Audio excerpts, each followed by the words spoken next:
Hallo und herzlich willkommen zu einem neuen Vlog hier in meinem Kanal. Mein Name ist André und mein Kanal heißt André läuft. In meinem Kanal geht es darum, ja, das Leben hier in Südamerika bzw. das Hobbyläuferleben in Südamerika mit vielen spannenden Läufen. Jede Woche neu, jede Woche ein neuer Lauf.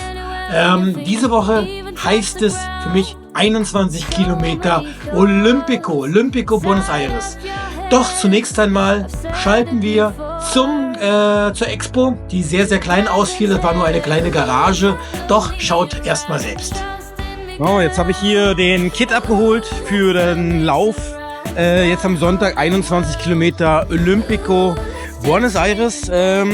Kit besteht diesmal tatsächlich nur aus einem T-Shirt, der Startnummer und einem Chip. Ja, diesmal ist der Chip nicht in der Startnummer integriert, wie bei den letzten vielen Läufen. Diesmal muss er separat am Schuh angebracht werden, aber gut, das kenne ich auch schon von einigen Läufen im letzten Jahr. Ist auch nichts Neues, also ja, schauen wir uns gleich mal an, wie das T-Shirt aussieht und ja, ich freue mich auf den Lauf. Wird, glaube ich, wieder relativ frisch werden. Ich glaube, es sind nur 4 Grad oder so am Sonntagmorgen angesagt. Aber 4 Grad und Sonne ist ja auch was Schönes. Jo, nachdem das erledigt war mit dem Kit, mit dem Laufkit bzw. mit dem Starter-Set abholen, ging es für mich weiter an diesem Tag und zwar zum Long Run. Denn jeden Freitag heißt es für mich Long Run Friday und Klapp ab. So, bei meinem jetzigen tollen heute Long Run Friday, der ja gut gefüllt ist hier auf der Strecke, bin ich jetzt bei Kilometer 14 angelangt.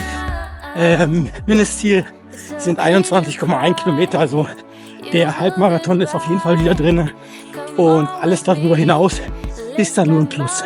Aber mal schauen, wie weit mich heute die Füße tragen.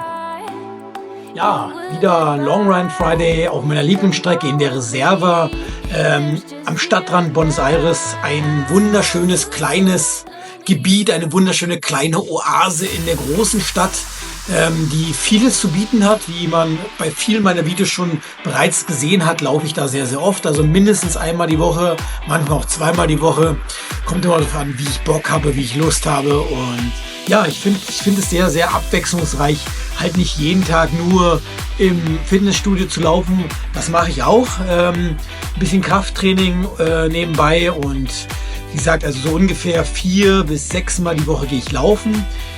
4 Mal ist Minimum, meistens dann, wie gesagt, wenn die Zeit mitspielt im Fitnessstudio, so 1 Stunde 12 Kilometer und ansonsten geht's raus in die weite Welt.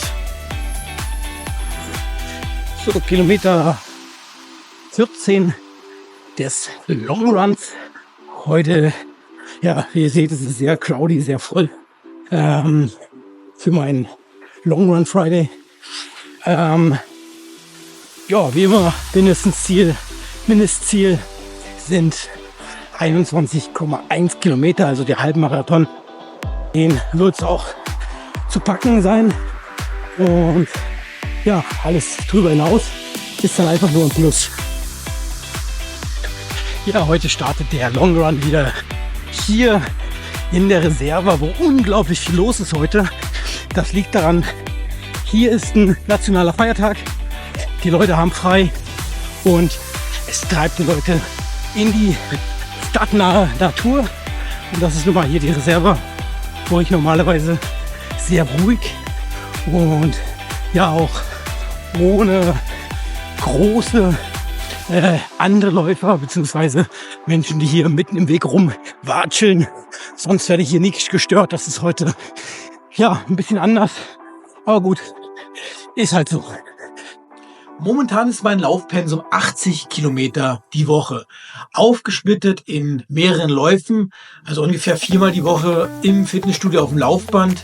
Bei einer Stunde reise ich so ungefähr 12 bis 13 Kilometer, manchmal sind es auch nur 11 Kilometer. Ansonsten einmal Long Run die Woche mit ungefähr Halbmarathonzeit und einmal die Woche natürlich ein Laufevent.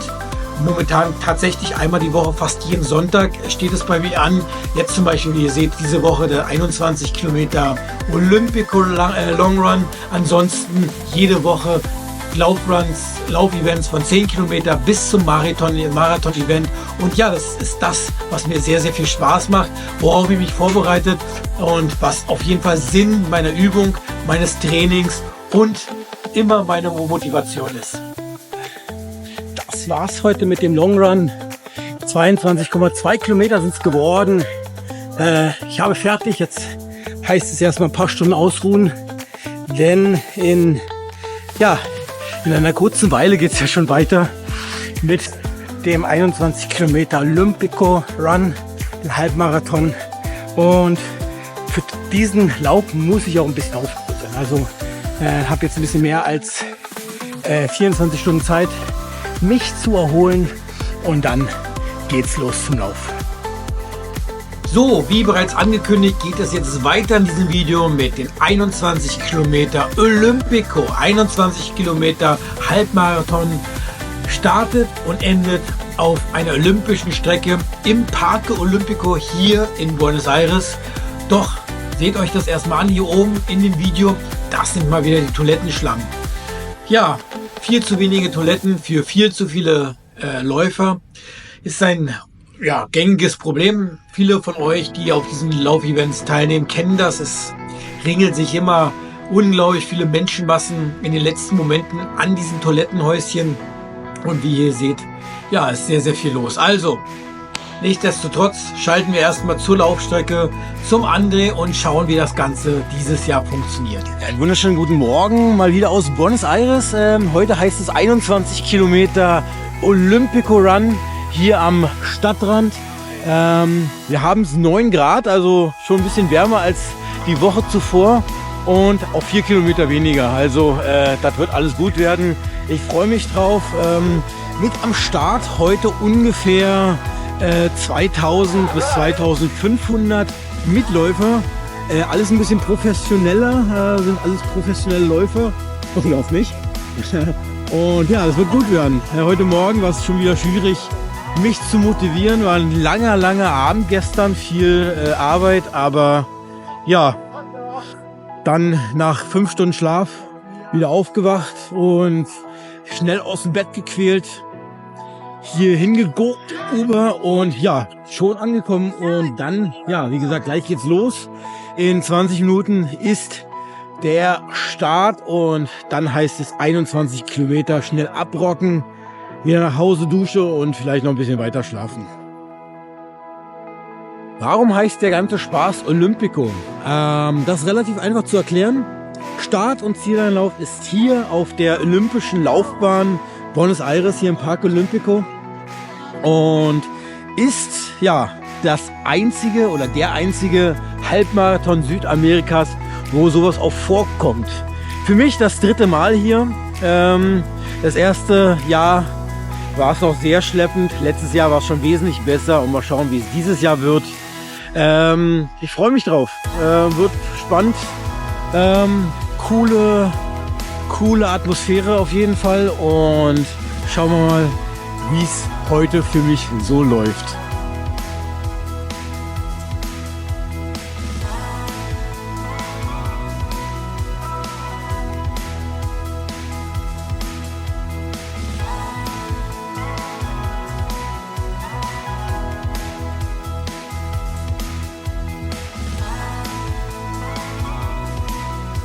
Ja, super. Bevor es gleich losgeht mit dem Lauf, noch kurze Randnotiz, kurze Information zu mir. Mein Name ist André. Ich komme ursprünglich aus Berlin, lebe aber bereits seit 14 Jahren hier in Buenos Aires. Fühle mich pudelwohl, auch wenn man ja die wirtschaftlichen und politischen Probleme hier ein bisschen ausklammern muss, denn es gibt kein Paradies auf dieser Welt. Jedes Land hat seine Schwierigkeiten, und hier sind es ja die politischen und die wirtschaftlichen. Aber gut, dafür ist das Klima wesentlich angenehmer als in Deutschland, auch wenn es momentan jetzt im Winter doch recht kühl wird. Es geht mal nachts runter auf 4, auf 3 Grad, auf 5 Grad. Am Tag sind dann die Höchsttemperaturen meistens zwischen 10 und 12 Grad. Aber es scheint fast immer die Sonne. Es ist ein wunderschöner, heller, blauer Himmel zu sehen. Und das ist das, was es hier sehr, sehr besonders macht.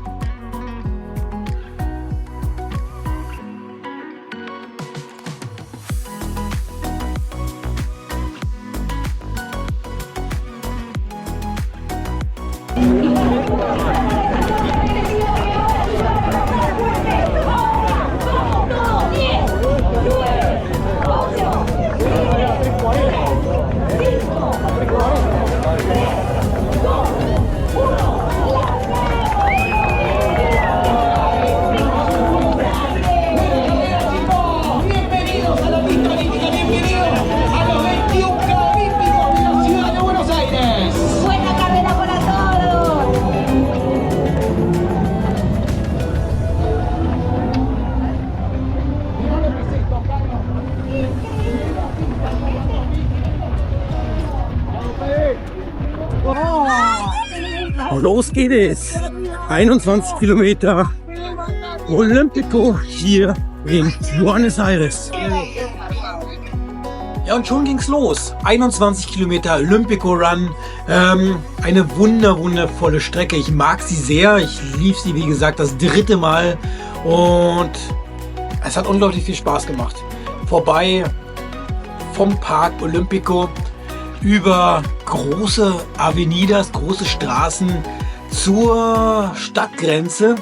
Es ging raus aus der Stadt Buenos Aires in die Provinz rein, vorbei an etwas ärmere Viertel, sogenannte Villas. Dennoch, es war eine sehr, sehr schöne Strecke. Auch die Läufer, die mit dabei waren relativ, sehr, sehr viele disziplinierte Läufer dabei. Ein sehr, sehr hohes Niveau bei dieser ganzen Strecke. Und dennoch, es hat echt viel Spaß gemacht. Und wie ihr seht in den Bildern, ich liebe es zu laufen. So, heute gleichzeitig starten 21 Kilometer und 10 Kilometer.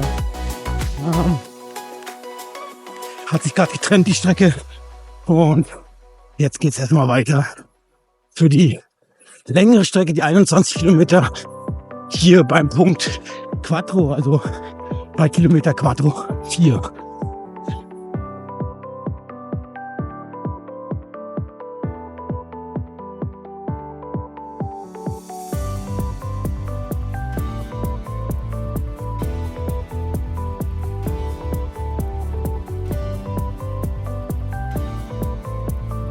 So, wie ihr gesehen habt, passierte ich nach 5 Kilometer den ersten Getränkestopp, den ich ausgelassen habe. Da bin ich einfach vorbeigelaufen, denn bei dem Klima brauchte ich nach 5 Kilometern noch nichts zu trinken. Ich trinke relativ viel immer schon zuvor.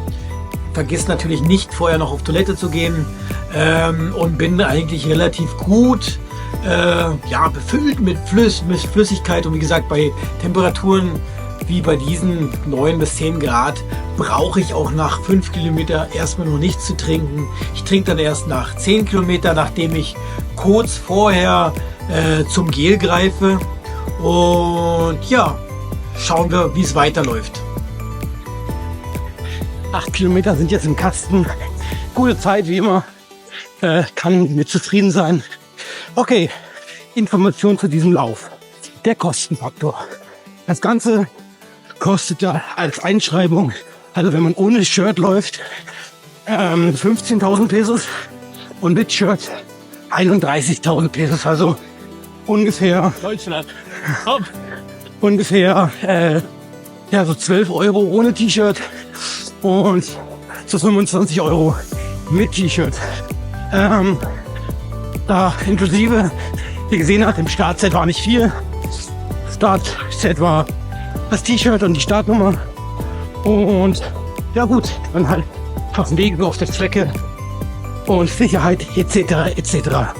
Also für 25 Euro darf man hier mit T-Shirt den 21 Kilometer Olympico-Lauf laufen. Kostenfaktor ist natürlich immer ganz wichtig und besonders hier in Südamerika. Es ist immer noch relativ günstig, noch viel günstiger als in Deutschland, glaube ich. So 20 bis 30 Euro inklusive den Shirts. Auch in Brasilien, wo ich sehr oft jetzt laufen war, ist es ungefähr das Gleiche, manchmal ein bisschen mehr, aber dann ist das Paket auch wesentlich größer, wie jetzt die letzten Läufe, zum Beispiel in Sao Paulo. Da gab's halt eine Jacke, ein T-Shirt, ein Handtuch, ein Rucksack etc. noch dazu, und es waren dann ungefähr 80 Euro. Jetzt am Ende August laufe ich den Halbmarathon, den Buenos Aires Halbmarathon, also der offizielle Halbmarathon der Stadt. Da ist es dann schon wieder 60 Euro, beinhaltet nur ein T-Shirt und das Startset. Aber ist natürlich auch wesentlich mehr Sicherheit. Die ganze Stadt ist abgesperrt. Da geht's dann durch die ganze Stadt. Und im Vergleich zu Berlin, ich glaube, Berlin kostet selbst der Halbmarathon irgendwas um die 100 Euro. Und der ganze Marathon, wie ihr wisst, ja, da ist man mit 200 Euro dabei. Der kostet hier in Buenos Aires immer noch 80 Euro. Also ist schon ein guter, noch großer Unterschied. Aber im Gegensatz zu den letzten Jahren erhöht sich das auch von Jahr zu Jahr. So, wir haben jetzt 46 Minuten rum. Knapp 10 Kilometer, 9,8 Kilometer. Und ich nehme mein erstes Gel. Hab mir heute vorgenommen, 2 Gels zu nehmen. Einmal nach 45 Minuten. Und einmal nach 1,5 Stunden, wo ungefähr mal gucken. Ja, mal schauen.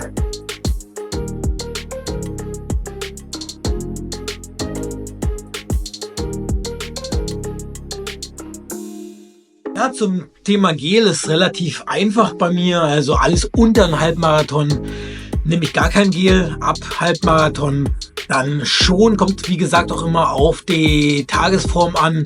Beim Halbmarathon, wie bei diesen, habe ich dann tatsächlich nur dieses eine Gel genommen. Manchmal sind es dann alle 45 Minuten. Beim Vollmarathon versuche ich mich wirklich dran zu halten, alle 45 Minuten ein Gel zu nehmen. Aber es kommt auch immer darauf an, wie ich mich fühle. Und manchmal achte ich sehr, sehr explizit darauf, dass ich dann wirklich alle 45 Minuten das Gel dann zu mir nehme. Aber wie gesagt, beim Halbmarathon bleibt es meistens dann bei einem Gel.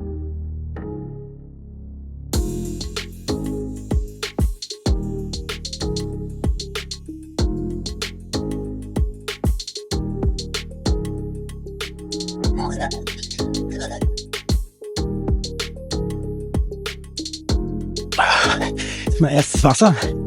Heute auf dieser Strecke nach 16 Kilometern. Ja, brauchte ich vorher nicht.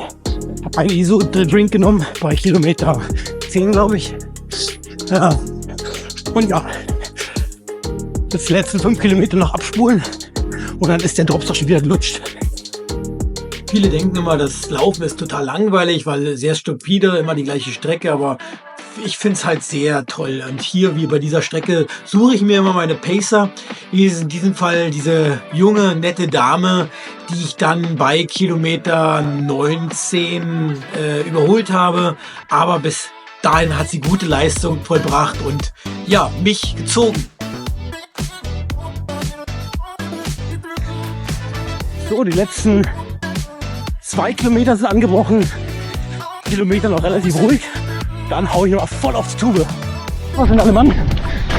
Hallo zu allen Deutschen. Sehr gut. Hui.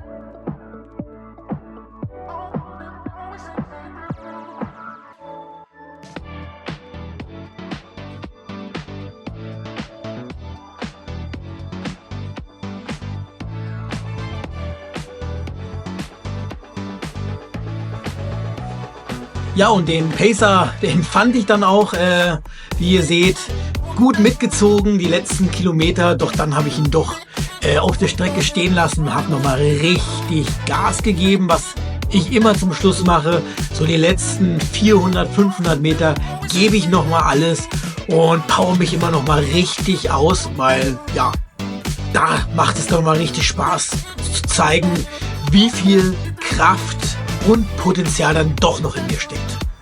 Zum Zieleinlauf, letzten 300 Meter. Let's go, let's go, let's go. Aber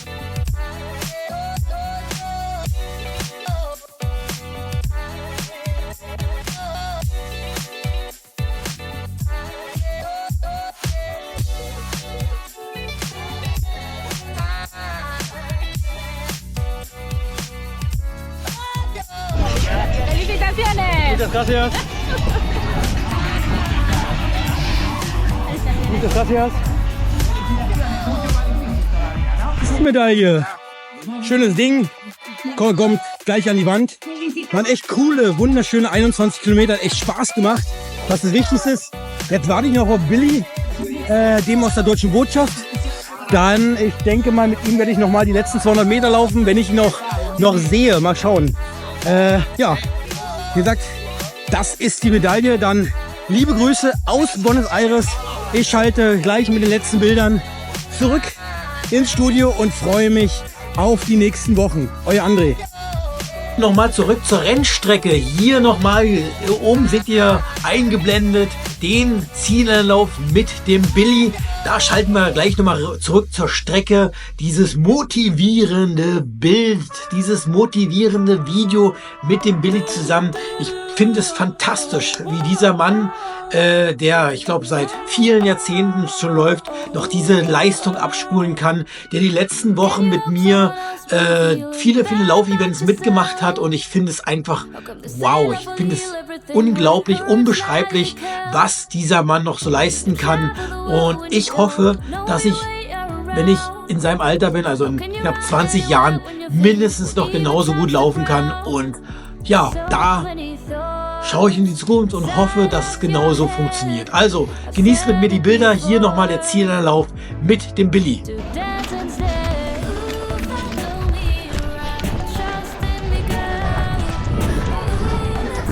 Hedgebrot. 50 Meter. 50 Meter. Sehr gut, Billy. Sehr gut. Sehr gut. Ja, zieh.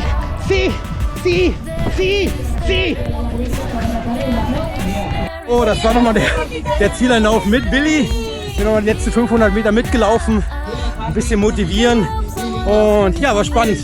Also, wie der Studio André schon sagte, dann euch alle eine schöne Woche.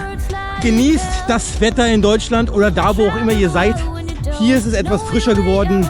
Aber ja, so ist das nun mal.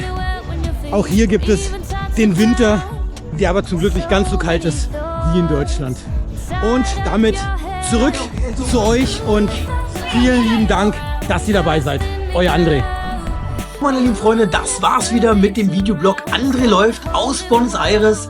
Diesmal, wie gesagt, 21 Kilometer Olympic, und nächste Woche geht's weiter mit dem Winterlauf in Buenos Aires, 10 Kilometer, vielleicht auch mehr. Dann geht's nach Cordoba zum 42 Kilometer Marathon. Im Anschluss nochmal nach Sao Paulo, um den On-Run, 21 Kilometer Run weiter mitzumachen. Und es geht jede Woche weiter mit neuen Läufen. Außerdem, ja, wie ihr seht, kommt meine Medaille wieder an die Wand, die sich langsam füllt. Es wird immer mehr und mehr und mehr. Es kommt, ja, nicht nur die Medaille und Startnummer an die Wand, sondern auch das Laufshirt. Denn mit diesen Laufshirts laufe ich nur ein einziges Mal. Dann kommt es an die Wand. Ist auch was Besonderes für mich. Und ja, das war's. Ich freue mich, dass ihr dabei wart. Vielen Dank, dass ihr bis zum Ende dieses Video auch geschaut habt. Und frage euch eine Sache. Bitte lasst doch einen Kommentar da. Meine Frage an euch, relativ einfach. Was war euer bester Lauf? Gut, dann bis zum nächsten Mal. Euer André hier aus Buenos Aires und Schnitt.